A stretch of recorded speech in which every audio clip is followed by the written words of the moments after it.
pessoal, tudo bem? Sejam bem-vindos a mais um episódio do nosso podcast Posicione-se. Como você já sabe, aqui é um local de descontração, de bate-papo, mas principalmente um local de posicionamento diante de tudo que vem acontecendo na nossa cidade, no nosso estado, no Brasil e no mundo.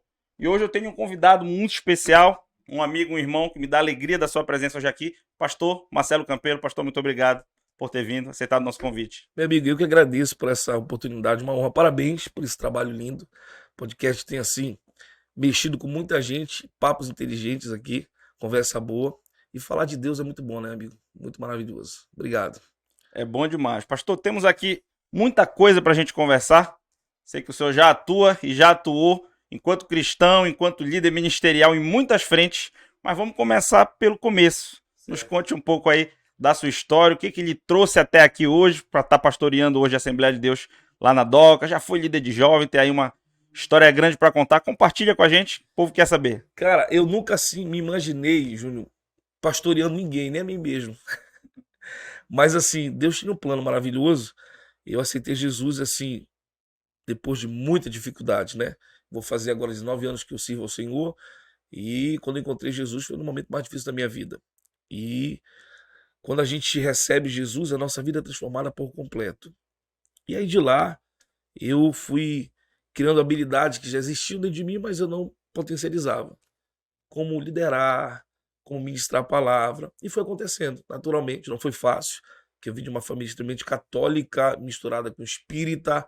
Então eu era o cara do samba, do pagode, eu toquei muito tempo da noite, cheguei em casa, pô, sou evangélico. Cara, gerou um transtorno dentro de casa, mas Deus foi lapidando, foi moldando, e as coisas foram acontecendo. Então, de lá pra cá, fazem 19 anos que eu tô servindo ao Senhor, e nesse período todo, cara, eu te digo assim, é um crescimento. É um aprendizado. Ninguém nasce pronto. Quem nasce pronto é robô e quem nasce grande é gigante. A gente é preparado por Deus, lapidado por Deus. E Deus vem preparando ministerialmente. Eu fui obreiro auxiliar, eu fui diácono, eu fui evangelista e hoje eu sou pastor. Eu acho que as etapas de cada um de nós é muito importante. Quando você ultrapassa isso, é prejudicial para qualquer pessoa. Que bênção. E, pastor, o senhor foi líder geral de jovens, né? Fui Por, 4 por anos. quantos anos? Quatro, Quatro quatro anos. anos. Quantos jovens o senhor liderou e pastoreou durante esse período aí? Júnior, segundo o que Eu sei que é um dado estimulado aí, né? Mais ou menos o pastor aproximado. Samuel fala 15 mil. E aí eu concordo com o chefe. O chefe falou, eu vou atrás. Então o pastor fala que foram 15 mil jovens. Eu digo assim, foi uma experiência maravilhosa que Deus me proporcionou. A minha esposa, assumir a missão com o Jovem Belém. Né? Eu acho que liderar pessoas é maravilhoso. Quando você lidera uma juventude dessa, assembleana, que a assembleana tem um diferencial gigantesco para trabalhar. Então mudou minha vida. Eu aprendi muito, cara. Muito, muito. Servir ao próximo, a Deus, é muito maravilhoso. Foram 4 anos que a gente, assim, trabalhou na missão jovem, em cada área, em cada coordenação, era congressos. Os congressos, na verdade, era o ápice de tudo que a gente fazia. Mas tinha um trabalho antes, durante e depois do congresso que fazia com que a missão funcionasse e andasse, como tem andado, né? Então, ou seja, foi anos assim de aprendizado maravilhosos para minha vida, para o meu ministério, para minha família, para minha casa, e sobretudo, né, a gente aprende não só a liderar pessoas, mas a se liderar pessoalmente, como pessoa, como ser humano. Os congressos, a gente começou, o primeiro congresso que a gente fez foi o Jovem Futuro da Família, depois foi o Servos, depois foi o Reaja e o Avante. Né? E o Avante, que foi aquela apoteose de glória no final lá, e são momentos que marcam a nossa vida. Cada um que participa. E hoje, Júnior, eu vejo assim, pessoas que trabalharam comigo lá, hoje são casados, aí tem filho, estão vivendo uma outra etapa da vida, mas assim, poxa, pastor, o senhor marcou a minha vida naquele tempo lá, poxa, o congresso marcou a minha história, o senhor visitou a minha igreja. Então, isso que é válido pra gente. É você fazer amizades. Acho que o presente mais top que eu ganhei nesses 4 anos servindo a Missão Jovem foi os amigos que a missão me deu, que até hoje fazem parte do meu rosto de amigos, parceiros mais íntimos, assim. Que benção. E, pastor, quais foram os maiores desafios que o senhor teve? Sei que devem ter sido muitos, mas aqueles que lhe vêm à mente, liderando, pastoreando a missão com os jovens em Belém. Eu sei que, com certeza, quando o senhor assumiu essa missão, deve ter tido aquilo que você pensou, não, eu provavelmente vou enfrentar esse tipo de situação aqui, mas também tem aquelas que a gente nem espera, que pega a gente de surpresa. Então, comente um pouco sobre Eu acho isso. assim, liderar uma missão grande como a Missão Jovem Belém, de 15 mil jovens de cada templo, coordenação, cara, como é que você faz para agradar gregos e troianos? Porque a nossa igreja, né, é uma igreja pentecostal, mas dentro dela tem as pessoas que gostam de uma adoração mais diante do trono, que gostam de uma pregação mais pentecostal.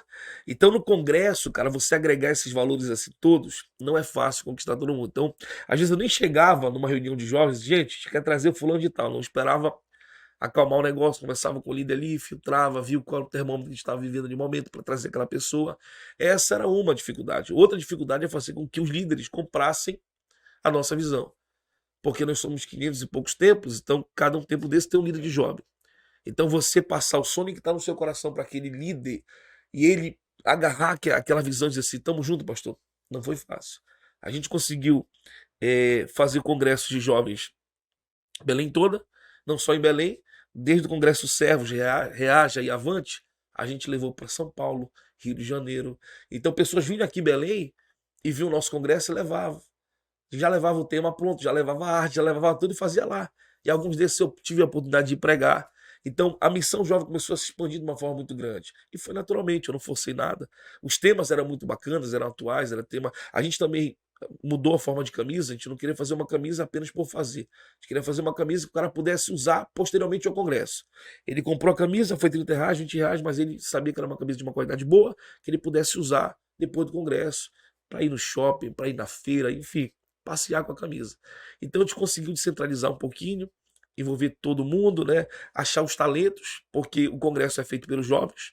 Quem canta são jovens, quem lidera é os jovens, e dança, jovens, então a gente tinha que peneirar, ver os talentos, era muita gente para trabalhar em áreas assim extremamente importantes. Então eu acho que a maior dificuldade foi essa, inserir todo mundo, né, na festa que Deus queria ali, que era o congresso de jovens, as reuniões, vigílias, mas foi benção, cansativo, mas prazeroso.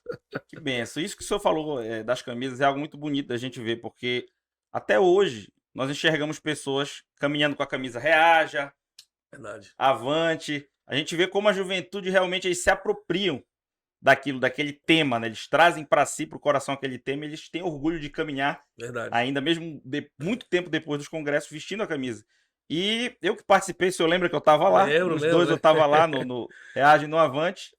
Eu que participei, a gente enxerga o tamanho do mover que é no congresso, e a gente vê por que ele não se chama simplesmente Congresso, apesar de nós estarmos em Belém, Isso, não se chama Congresso de Jovens de Belém, se chama Congresso Brasileiro de jovens. de Jovens, porque tem um impacto a nível nacional, Envolve todo mundo. inspira, né, missões de jovens de outras igrejas, de outras denominações, a nível de Brasil mesmo. Isso. Você sabia que o Frank Mendonça é um pastor de jovens lá de Goiás, ele faz um dos maiores congressos de lá. Ele me ligou na época, né? Parabenizando o congresso aqui. Então, quer dizer, o que a gente faz aqui em Belém, cara, é algo assim. Assembleia de Deus, o que a gente faz aqui, construção de casa, isso é uma coisa, cara. A gente tem que bater pau para nossa igreja, porque o que a nossa igreja tem feito é para marcar a história, de fato. Benção. Pastor, e hoje o senhor está pastoreando a Dedoca, né? Isso. A Dedoca. E eu sabendo que o senhor é um pastor jovem, apesar de já ter uma ampla experiência, Uhum. é um pastor antenado, atual, moderno. Então eu queria já lhe perguntar como é que o senhor enxerga essa questão da modernidade dentro das igrejas. O que é válido, ou tudo é válido, ou o que não é? Ou até que ponto isso é interessante para a igreja, para estar atraindo um público novo? Essa contemporaneidade dentro da igreja hoje. Comente um pouco sobre isso. Nem tudo é válido, não. O teu sapato pode ser bonito, mas não cabe no meu pé. Então tem que saber filtrar uma coisa que pode dar certo numa igreja e pode não dar em outra. Vai muito da necessidade de cada igreja. Mas uma coisa é certa, Deus, ele não muda, mas ele se move. É impossível, Júnior, eu querer ganhar a geração atual com os métodos antigos. Não tem como. Porque o mundo é outro. A igreja de 40 anos atrás não lidava com ideologia de gênero, marxismo cultural. Hoje a igreja lidar com isso. Então, se o nosso jovem não for um jovem espiritual, mas também antenado com o que o mundo está acontecendo no mundo, ele vai ficar para trás. Então, eu digo assim, eu vi na pandemia uma coisa assim interessante. As igrejas que mais perderam membros eram aquelas que não lidavam com rede social. Aquelas que lidavam com rede social ganharam muita gente. Então, hoje tudo é isso aqui, cara. Então, se a gente não se atentar para isso, a gente vai ficar para trás. Eu digo assim, a gente pode modernizar sem mundanizar. A gente pode ter um culto bacana, ter um telão de LED, ter um microfone bom, mas as nossas raízes espirituais, né, o nosso fervor. Eu me lembro quando eu estava no Tempo Central, Aí a gente começou a fazer culto com jogo de luz, aquela coisa toda. Eu fiz uma escola de servos que eu botei o palco central, 360 no meio, o pastor Samuel Felipe deixava de fazer. Aí quando ventilou que eu ia pra Doca, os irmãos de lá ficaram, pai, vai pintar a igreja de preta, não sei o que e Igreja da tal. Parede Preta, né? Isso, A tal. gente fala isso. Só que sim, lá é uma outra proposta. Eu pastoreava jovem. Na Doca eu tô pastorando todo tipo de pessoa, desde a criança ao ancião. Então eu não vou chegar numa igreja dessa que tem pessoas ali que não entendem isso aí, nem pintar de preto. Não, você vai um pouco conquistando, né? A pessoa que eu me inspiro, o pastor Felipe, o pastor jovem, tá numa igreja centenária, que é a igreja mãe, e a igreja. Tudo que você faz embaixo, ele falou assim pra mim, o que você faz embaixo do auditório, ninguém. Agora o que tu faz de cima é um bezerro. O que tu faz em cima da nave ali, todo mundo, pintar na igreja e tal. Quer dizer, então, mas ele tem tido cuidado de fazer aos poucos, né, para convencer e tal, não chocar muito, né, porque nem todo mundo tem estrutura de ver uma mudança rápida e aceitar. Então, eu acho que nem tudo é válido. Você tem que saber a sua igreja, seus membros, conversar com as pessoas. Cheguei na Doca ali, Júlio, assim, muito na direção de Deus, observando. Não pintei de preto a igreja, pintei de um gelo lateral e fiz o cimento queimado atrás no altar, mas uma coisa muito leve, né? E fui conquistando as pessoas. Hoje já tem um jogo de luz, já tem um som mais moderno. Mudei era banca, botei cadeira. Então, aos poucos eu fui mudando. Mas primeiro eu fui convencendo os irmãos de que era necessário inserir nesse contexto. Nós estamos no século XXI, igreja contemporânea. Então, em contrapartida também, tem pastores que não querem evoluir nada. Eles estão na década de 1900 e tal e querem ficar lá. Enquanto pessoas estão morrendo, precisando de ajuda. Né? Não, eu não aceito célula, eu não aceito isso, eu não aceito aquilo. Aí você vai ver a igreja desse cara, não cresce, não expande, não flui, não muda. Então, às vezes, é necessário você abrir um espaço para o novo. A Bíblia diz em Levítico 26:10, tira o velho para que o novo entre. O velho não é pessoa, o velho não é idade, o velho é conceito estabelecido que a gente não quer mudar. E Jesus disse, eu não posso colocar vinho novo em odre velho. E não posso remendar pano novo com pano velho. Ou seja, precisa de uma mudança. Agora, respeitando o que é importante para a gente. Assembleiano gosta de música pentecostal. Eu sou um pregador pentecostal. Eu posso ter até um estilo diferente, mas a minha mensagem é bíblica. Eu acho que isso que é bacana. Você pode chegar numa igreja que ela pode ser chipizada, né? Vamos dizer assim, uma igreja que toca aquelas músicas, adorações mais contemporâneas, mais joviais. Mas se a Bíblia estiver sendo pregada de uma forma contextualizada, mas está sendo pregada, cara, para mim tá valendo. Se o louvor que está sendo ministrado ali é um louvor bíblico, para mim é o que está valendo. Né? Então eu acho que isso é muito importante a gente atentar para isso. E como eu falei no começo, às vezes uma visão de uma igreja X, que deu certo naquele momento para aquela igreja, pode não dar na minha. Né? Porque talvez o que a minha igreja precisa é uma outra coisa. Eu tenho que ter sensibilidade como pastor para entender a necessidade da minha igreja. Eu acho que é assim. Muito bom. Pastor, muito interessante o que o senhor falou. Deus é o mesmo hoje e sempre, mas ele se move, a palavra se move para buscar o perdido. Eu ainda ouvi, na minha época, eu sou também jovem, tenho 32 anos, mas eu ainda ouvi enquanto criança chamarem a televisão de a caixa do diabo. E hoje, olha a prova de como a palavra se move. Temos a Rede Boas Novas. E o que seria da igreja, não só em Belém, mas no Pará e no Brasil, sem os meios de comunicação durante a pandemia, né? Que nós enfrentamos. É modernizar, como o senhor falou, sem mundanizar. Muito bom isso. Se os apóstolos, discípulos tivessem o que nós temos hoje, Paulo sozinho evangelizou a Ásia inteira, não foi um país, foi um continente, sem avião, sem carro, sem moto, de navio e de cavalo. Imagina hoje se Pedro tivesse a possibilidade de ter um telefone na mão. Então hoje a nossa geração tem recursos que a geração passada não teve. Eu digo assim, gente, quando teve o Descende e a galera foi pro estádio, eu vi alguns criticando. Eu disse, não critiquem, porque o que a gente está vivendo hoje é fruto de oração dos irmãos, nossos pais na fé lá atrás. Então hoje essa oportunidade que a gente tem de fazer um podcast, ter uma igreja top, um microfone sem fio, uma TV de LED, é o que a geração passada orou, e não tinha, cara. Então hoje também cabe a nós a responsabilidade de dar continuidade a essa missão, usando a tecnologia, usando o Instagram, usando o Facebook. Já imaginou a pandemia sem rede social, sem televisão? Quer dizer, eu vi a gente que nunca fez live, cara. Eu vi pastor que não. Eu vi pastor numa loja comprando material de TV, comprando câmera, porque não tinha. Ele teve que se alinhar, adequar ao momento. O mundo avançou uns 10 anos. O mundo avançou, cara. E sabe o que Deus fez? Deus, ele para os movimentos para mexer os fundamentos. Eu acho que a maior cartada que a pandemia nos trouxe, A gente sabia fazer igreja e não ser igreja. A gente sabia construir um prédio CNPJ, mas não sabia como ser igreja. E Deus falou assim: eu vou ensinar vocês a voltar a ser igreja internamente. O pai teve que voltar a ser pai em casa, a mãe teve que voltar a ser mãe em casa. Então, a pandemia nos trouxe uma lição. Então, se alguém que está nos ouvindo aí não aprendeu na pandemia nada, cara, é perigoso, porque a pandemia, eu sei que teve um lado prejudicial, horrível, muita gente morreu, mas também ela foi pedagógica de um outro lado, porque ela nos ensinou muito, nos ensinou a valorizar esses momentos assim. Ela roubou da gente, Júnior, que a gente tem de mais humano, contato, afeto, abraço, carinho, cheiro, beijo. Ela tirou isso da gente, não podia se abraçar, não podia se ver. Então agora, cara, se a gente puder valorizar o momento de estar assim, pessoalmente, culto, né? Voltar. Ah, pastor, eu vejo ele assim, ainda não vou para a igreja porque eu tenho medo, mas vai para o shopping, vai para o mercado, supermercado, Sim. e a igreja não pode? Não, eu acho que já está na hora de voltar aos poucos, você começar a frequentar a casa do Senhor em lugares que podem ser frequentados, porque eu acho assim, hoje em dia, igreja sempre foi, mas eu acho que de uma forma muito maior, é contato, relacionamento, conectividade. Eu acho que ninguém fica numa igreja hoje porque ela é grande ou porque ela é pequena. A pessoa fica se ela for amada, protegida e amparada. Hoje as pessoas elas querem sentir que o líder, que o pastor está ali do lado delas. Eu digo assim, que todo líder, todo pastor tem que ter dois tipos de cheiro no corpo. Cheiro de chulé, tem que lavar pé. Não lavar pé mesmo, não tem como você pastorear. E segundo, cheiro de ovelha. Para você ter cheiro de ovelha, você tem que puxar e abraçar. E aí não é fácil. Eu sempre disse isso, pastor, até enquanto pastor também. A pessoa procura a igreja porque ela precisa preencher um vazio que ela tem.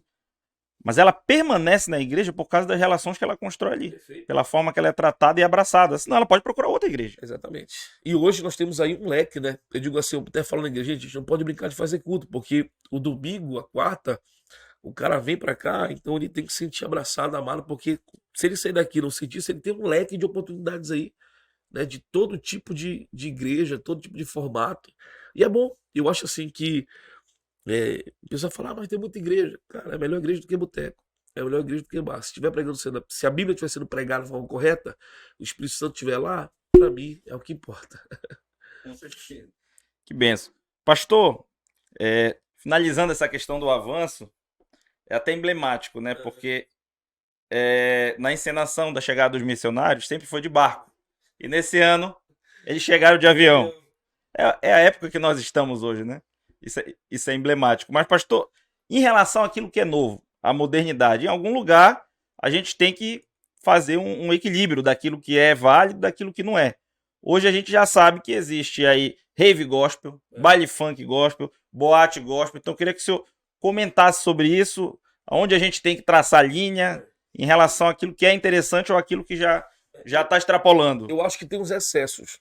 Né? Eu já estou até te passando no final do ano agora, eu vou estar lançando um livro. Nesse livro eu falo como modernizar sem modernizar. E eu digo os excessos que eu vi. Às vezes o cara, no afã de querer fazer uma coisa muito top, ele acaba aloprando. Ele alopra demais e quando ele vê, ele perde a mão e aí fugiu. Então, às vezes, o menos é mais.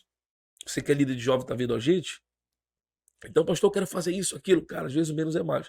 Eu me lembro quando a gente começou a fazer os servos com barril, tinha pastor que não aceitava o barril. Aí tinha líder que me ligava, pastor, meu líder aqui, o pastor não quer aceitar o barril. Irmão, não faz com barril. O barril é o que menos importa, desde o púlpito lá. O importante é o que vocês vão fazer de culto ali para Deus. O barril é o de menos. Então, você que está ouvindo a gente agora, tem que ter muito cuidado de saber. Talvez você quer fazer por você, para mostrar para alguém. Pode dizer assim, não, mas a minha igreja é atualizada, a minha igreja é contextualizada. Mas se isso for ofensivo, perde a graça, perde a essência. Então, eu tenho que saber filtrar isso aí. Tem lugares que você tem possibilidade de fazer. Tem lugares que eu vou pregar, Júnior, e é terno, gravata, e eu vou. Terno, gravata, respeito. Tem lugares que me deixam mais à vontade. Eu acho que você tem que respeitar o espaço que você está inserido. Agora, existe realmente uma alopração que você chega em lugares. Uma vez eu fui pregar em um lugar e aí tinha um DJ, eu acho bacana o DJ, mas esse DJ tava aloprando muito. Ele pegava o microfone e falava, sóis obreira, tu, sóis obreira. E os caras pirando mesmo no salão. Pô, eu vim do mundo, eu sei o que é isso. Falei, pô, Deus não tá ali. Aí o pastor falou pra mim assim, ó, ei, pastor, depois o senhor sobe aí e toca fogo. Pô, eu não sou incendiário pra tocar fogo em ninguém. Até o clima já não tava propício pra me pregar ali. O povo tava na carne. Então, a pergunta é, eu como líder de jovem, eu tenho levado o pessoal para o nível de espiritualidade, maturidade ou de carnalidade? Se aquilo que eu estou fazendo está gerando só oba-oba, não é legal. Ah, pastor, mas é estratégia. Mas vem cá, o cara que vem do mundo, ele já tem isso lá. A minha estratégia tem que ser inteligente. Porque o cara que tem do mundo já tem rave lá, já tem dança lá. Então, se a estratégia que eu vou dar para ele é a mesma que ele já tem lá, ele vai só para curtir, pegar a menina e sair fora. Então, a estratégia tem que ser uma estratégia sólida, consistente. Tem que ser uma isca que o cara não fica assim, ó, irrecusável, não tem como sair. Cara, eu faço a operação resgate na madrugada, frente de casa noturna, e eu armo uma tenda chamada Tenda João 316, na pior festa que tem em Belém, que é a festa do cachorro louco.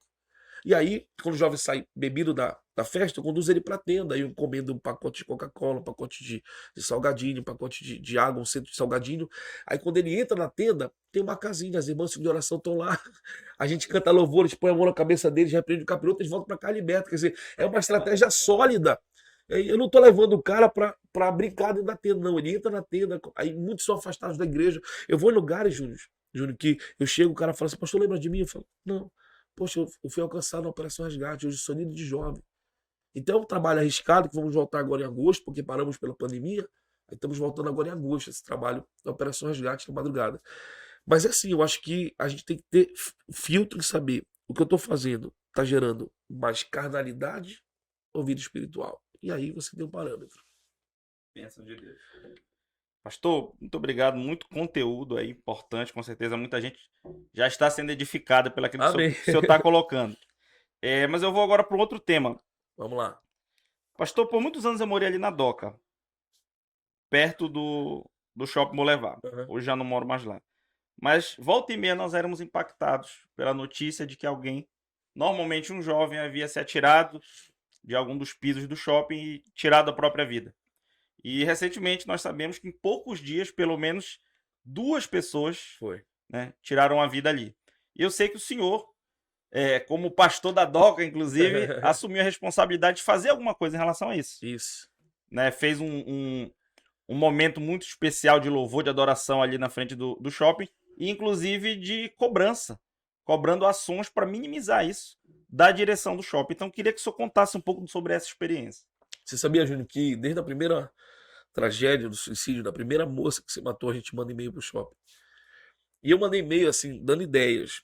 Telas de proteção, psicóloga paisana, placas motivacionais. Eu dei várias ideias, cara. A tenda da vida, que seria em cada andar do shopping, uma tenda com psicólogo. E o shopping, a última notícia que eu tive do shopping, isso quando eu mandei os e-mails, foi o shopping não tem interesse de dar com isso. Só que nessa semana, 2 pessoas se mataram na mesma semana. Uma garota de 28 anos e um jovem de 21, 22. E todos os dois muito jovens. A menina, ela dava traços de suicida direta. O que é o suicida direta? É aquele que não dá aviso. Ele não manda carta, ele não avisa ninguém, ele espera todo mundo sair de casa, tranca a porta e se mata. Ela chegou no estacionamento e se jogou de dentro para fora. Mas o do sábado, isso foi na quarta. Aí no sábado, um jovem de 21, 22 anos, esse era um indireto. Quem viu o vídeo viu que ele ficou no parapeito do shopping conversando com as pessoas, criando coragem. Na hora certa ele se jogou. Mas os dois deram sinais de alguma forma para o shopping. Então, o último e-mail que eu mandei, eu falei, cara, qual é a motivação que esse povo está tendo de achar que eles podem fazer isso ali? Eu nem toquei no espiritual, mas todo mundo está vendo a gente aqui sabe que existe um demônio territorial ali induzindo, conduzindo, convencendo as pessoas ao suicídio, porque não é normal, porque só nesse shopping 6 pessoas se mataram ali. Isso é feito dominó, se um faz, todos vão fazer. Todos vão fazer. Eu tenho recebido pessoas na minha igreja enfrentando esse problema de suicídio e foram para o shopping se matar e uma voz falou para eles assim, vai para a igreja. O que me chocou foi uma mãe que mandou uma mensagem para mim falando assim, pastor, eu tenho 35 anos, a minha filha tem 8 meses. E quando eu entro no shopping, uma voz para mim, se joga a tua filha do quarto andar e te joga atrás. Isso me chocou. Eu não tive, assim, estrutura de atender todos os directs do meu Instagram e mensagens no meu zap, porque era muita gente. Eu montei uma equipe para me ajudar, de apoio. Psicólogos, líderes, pastores, porque sozinho não ia conseguir. Então, quando eu vi isso aí, eu disse, poxa, eu tenho que fazer alguma coisa.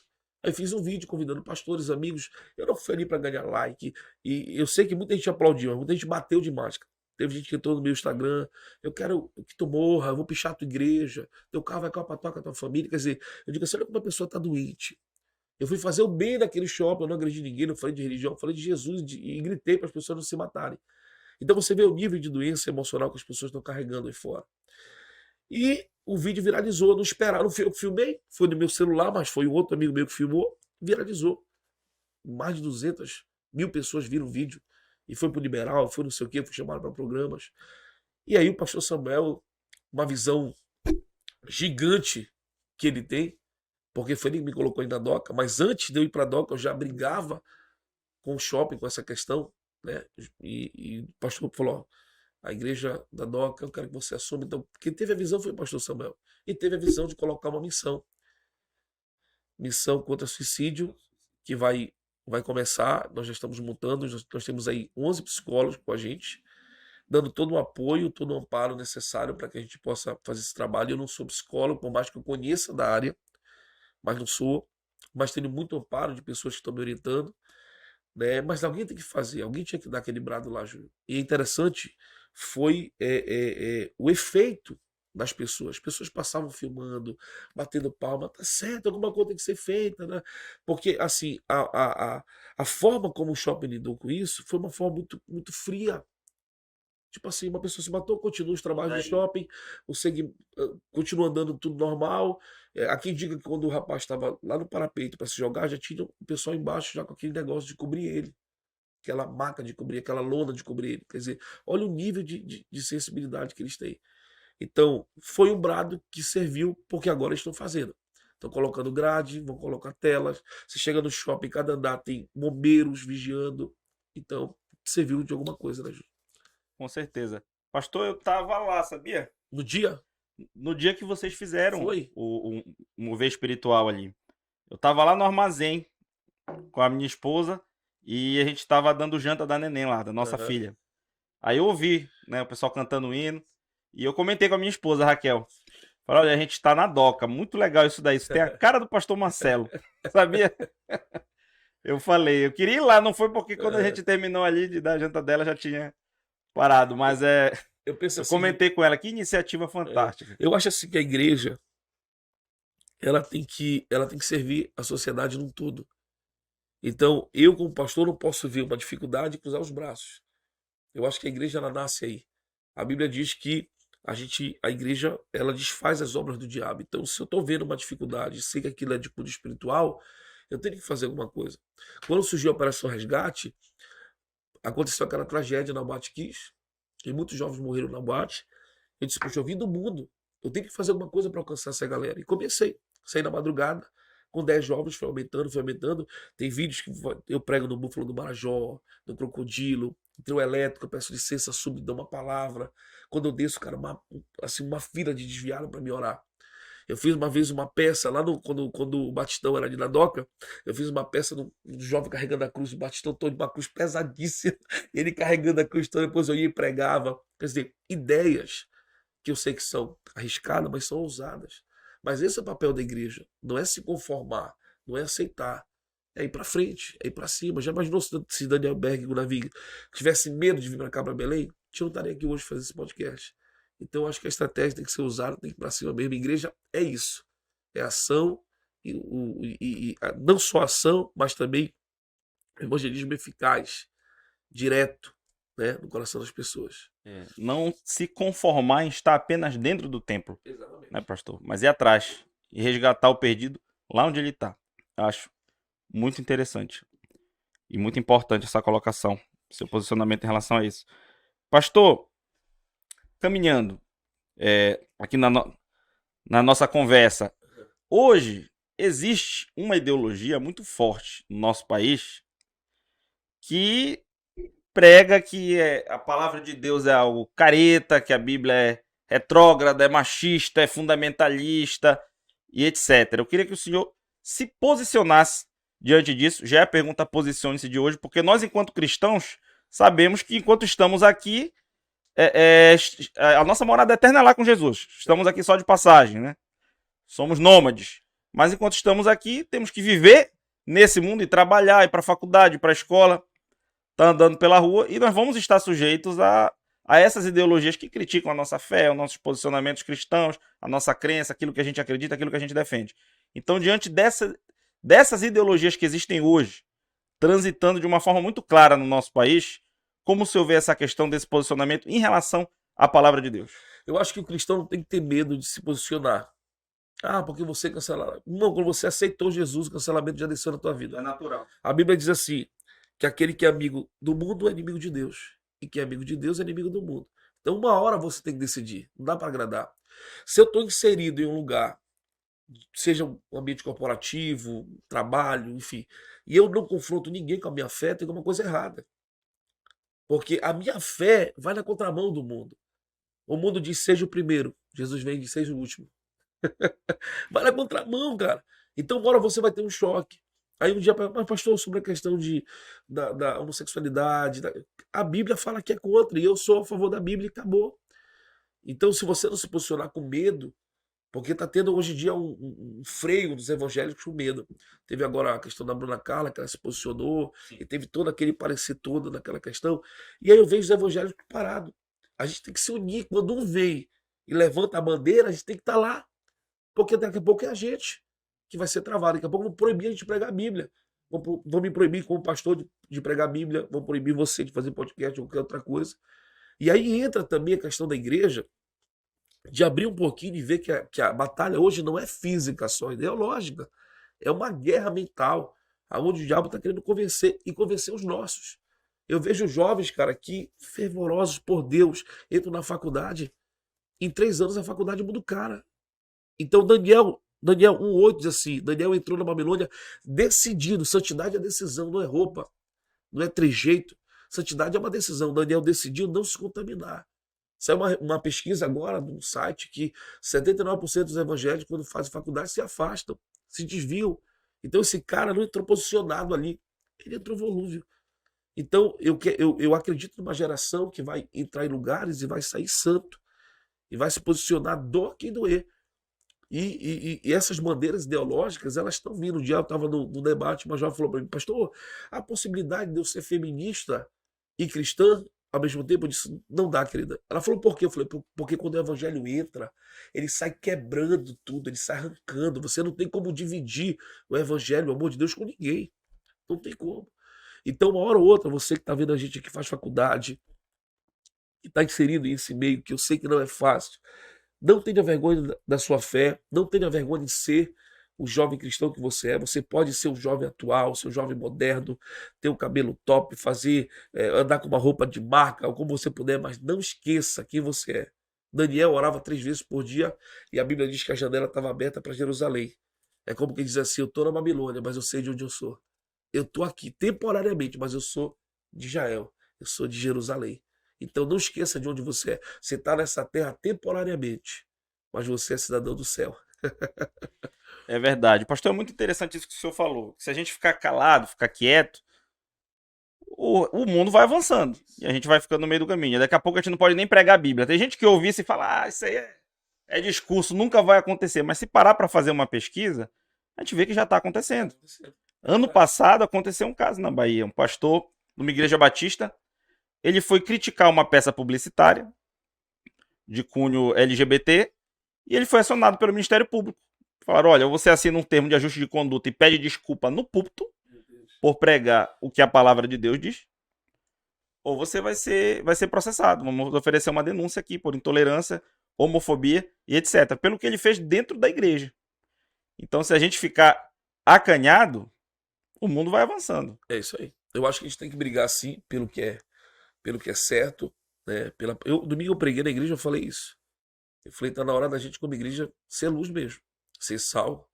O sal, o sal, um dos ingredientes do sal, da característica do sal, é conservar o alimento. Quando não tinha geladeira naquela época, o sal conservava. Então todo cristão é conservador. Não é conservador em dogmas, não é isso. É conservador na questão bíblica, que é negociável, tem coisa que é negociável. Então não tem como você negociar a sua fé, negociar o que está na Bíblia. Não, pastor, a gente está vendo uma geração hoje, Júlio, muito complicada até, a geração da anonínio. Não, pastor, porque Deus é amor, só amor, ele é amor, mas também é justiça. Eu, como pai, amo o Benjamin, eu amo o José, eu amo a Estela, mas eu coloco limites. Porque o amor sem limite não é amor. O amor tem que ter limite. Então, eu venho do tempo que tudo era pecado. Aí hoje parou. Agora tudo é graça. Por que não ser equilibrado? Né? Porque temor ainda gera avivamento. Você vai em Atos 5, quando aquele casal mentiu para Pedro, que foi fulminado, cara, a igreja no outro dia, em vez de vaziar, aumentou de pessoas, porque temor gera avivamento. Então, se a gente só falar do Deus da graça, não falar do Deus da justiça também, a Bíblia não está completa. Não, pastor, eu quero só isso aqui da Bíblia, eu quero só essa parte que me faz bem, que me serve. E a outra que te confronta, tu não quer? Se a gente está aqui hoje nesse podcast, porque um dia a gente foi confrontado pelo Evangelho. Evangelho que não confronta, que não muda, que não mexe no teu caráter, que não muda a tua identidade, não é Evangelho, irmão. Então, se você quer uma pregação da Nonínio, aí fora você pode encontrar. Mas o verdadeiro Evangelho não alivia na sua vida, irmão. Ele quebra a gente com força. E é bom que aconteça isso. Porque você se torna uma nova pessoa, uma nova criatura. Com certeza, pastor. E quebra aquela visão de que não, Jesus foi liberal, ele veio para quebrar a lei de Moisés e deixa tudo mais Isso. fácil. Se a gente prestar atenção, pelo contrário, Mais difícil. deixou mais rígido. Mais difícil. Lá na lei de Moisés, não adulterarás. Já Era na o de ato, Jesus, né? já na de Jesus não pode nem olhar, pense, meu é amigo. verdade. Antigamente era o ato que valia, agora é a intenção. Agora já está Por no seu quê? pensamento. Porque Ficou para mais Deus, rígido. exatamente, porque para Deus mais importante do que aquilo que eu faço é a motivação pela qual me faz fazer. Para Jesus não é só o ato, mas é a motivação. Então, se eu tenho uma motivação contrária, eu posso até estar fingindo que está fazendo fisicamente, mas a minha motivação não é aquela. E Deus não vê o que está na mão, ele vê a intenção do coração. Então, isso que a gente falou é importantíssimo, a gente entender que o Deus da Bíblia, o Deus, o Jesus que a gente prega, que é amor, ele é amor. Mas você vai ver os evangelhos, meu irmão, ele descia a lei dos discípulos. Tira história. Já imaginou, na mente de qualquer pregador atual, uma multidão te seguindo o teu Instagram, seguindo o teu Facebook, te curtindo. Uau, eu tô arrebentando. Jesus para a multidão e fala assim, aquele que não aborrecer. Olha a palavra que ele usa, aborrecer. Seu pai, sua mãe, seu irmão, sua irmã e a sua própria vida. Não pode ser meu discípulo. Irmão, é estreito o caminho, velho. Não é fácil, não. É forte. E outros exemplos. Lá atrás, amo o teu próximo como a ti mesmo. Bênção, Jesus, ame até os seus inimigos. Cara, isso aí é... Pauleira, isso aí, cara. Olha, eu digo assim, hoje em dia, poucas pessoas nada contra, né? Você que tem uma outra religião, mas o cristianismo é uma religião que confronta, cara. Não tem jeito. Confronta. Se não confrontar, não vale a pena. Se não confrontar, a pessoa não muda. Bênção. Pastor, vamos para as perguntas. Eu abri uma caixa de perguntas lá no Instagram. Oi, O agora me povo deu mandou medo. pergunta. E para quem pensa que eu mostrei para ele, ele não sabe. Nem eu Sei de sei as nada. perguntas que eu vou abrir aqui. Sei que o pessoal mandou pergunta e a gente faz aqui na ordem que mandaram. Uhum. Vamos ver. Tá aqui. Pastor, professor Caleb Lopes perguntou. Fale sobre a legalização do aborto em caso de estupro. A gente sabe que é um tema que está bem atual, discutido hoje em dia. Cara, o aborto, em hipótese alguma, eu não concordo. Logicamente, que você pode dizer assim, pastor, mas você é muito sensível, porque é um estupro, não sei o que, eu entendo. Mas é mais prejudicial para a pessoa que está abortando. Quando você vai estudar o que é o aborto e como ele é feito, cara, é uma coisa... Eu já ajudei pessoas, Júlio, né, que foram vítimas de estupro. A gente cuidou, a pessoa teve, deu o filho e está vivendo. E eu também conheço pessoas que eu já ajudei que fizeram aborto, elas são atormentadas até hoje. O próprio corpo não voltou ao mesmo. Então, eu não concordo, hipótese alguma, pastor, mas foi um estupro. Isso, para mim, não dá legalidade para a pessoa. Eu sei, mas pastor, eu estou gerando algo que eu não sonhei. Tudo isso eu já ouvi. Eu estou gerando um fruto, um feto, um filho que eu não quero. Mas, se Deus permitiu essa criança desenvolver, ele tem um plano. Eu tenho um amigo meu, não vou falar por ética aqui, que ele é fruto de um estupro. E hoje é um grande pregador. E se mata esse cara lá atrás? Então, eu discordo. Com certeza. Uma coisa é o meu corpo, minhas regras, que falam muito, né? E a gente esquece que, ok, concordo, meu corpo, minhas regras, mas ali dentro tem um corpo que não é o seu corpo, é o corpo de uma outra pessoa. É verdade. Então, E mesmo, não é só expectativa. Jesus fala, a palavra de Deus nos fala que ele nos escolheu, já nos conhecia desde antes. Salmo 139 também fala, né? Ainda criatura informe, Deus já viu. né? Então, biblicamente, já está valendo, né? Com certeza. Pastor, Josivan Rodrigues perguntou: qual o seu conselho para os novos líderes de jovens que estão surgindo? Uau! Cara, o conselho é,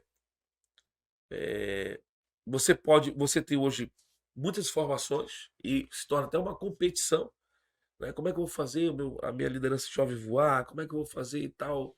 Eu acho que você pode ser um jovem moderno, mas sem se te prender do que de fato é importante para a sua liderança. Porque no final das contas, irmão, o que importa é a Bíblia. Assim, vou dar um exemplo muito claro. É, eu posso ir no casamento comer um camarão rosa, um filé no molho madeira, mas o que vai me fortalecer fisicamente todos os dias é o feijão, é o arroz, é o bife, é o açaí, é o cotidiano. Então, o que fortalece o jovem não é o congresso que você faz que arrebenta, é o cotidiano, é a Bíblia, é a oração, é o jejum, é isso.